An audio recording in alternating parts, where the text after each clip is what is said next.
Welcome back to Priya's recipes. आज आपण बनवणार आहे एकदम इझी चीज सँडविच. चला तर मग रेसिपी पाहूयात. एकदम सोप्या पद्धतीने बनवणार आहेत.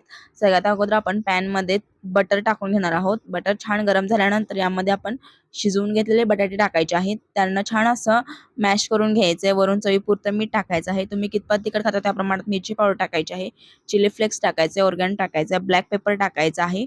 त्यानंतर थोडीशी कसुरी मेथी टाकायचं. या सर्वांना छान असं मिक्स करून घ्यायचं आहे. त्यानंतर वरून टोमॅटो केचप आणि मेयोनीज टाकून घ्यायचं. या सर्वांना छान असं मिक्स करायचं आहे. मेयोनीज टाकायला कंजूसी करायची नाही आहे. भरपूर मेयोनीज टाकायचं आहे. त्यानंतर वरून भरपूर अशी कोथिंबीर टाकायची आहे आणि कॉर्न टाकून या सर्वांना छान असं मिक्स करून घ्यायचंय.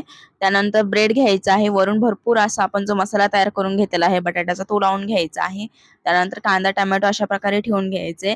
त्यानंतर पॅन वरती आणखीन बटर टाकून ब्रेड ठेवून द्यायचं आहे. त्यानंतर वरून भरपूर असं चीज टाकायचे. त्यानंतर वरतून आणखीन एक आपल्याला अशा प्रकारे ब्रेड लावून घ्यायचा आहे आणि छान क्रिस्पी होईपर्यंत दोन्हीकडून परतून घ्यायचं आहे. थोडासा डार्क ब्राऊन कलर आल्यानंतर याला आपल्याला काढून घ्यायचं आहे. तुम्हाला समजेलच की हे छान असं क्रिस्पी झालेलं आहे. त्यानंतरच काढून घ्यायचंय. मधून अशा प्रकारे कट करून घ्यायचं आहे आणि टोमॅटो केचप सोबत एन्जॉय करायचंय. वरून भरपूर असं मेयोनीज टाकून घ्यायचं आहे. यामुळे आणखीन टेस्ट वाढते. तुम्ही बघू शकता एकदम चीजी असं आपलं सँडविच तयार आहे. तुम्हाला रेसिपी कशी वाटली कमेंटमध्ये नक्की सांगा.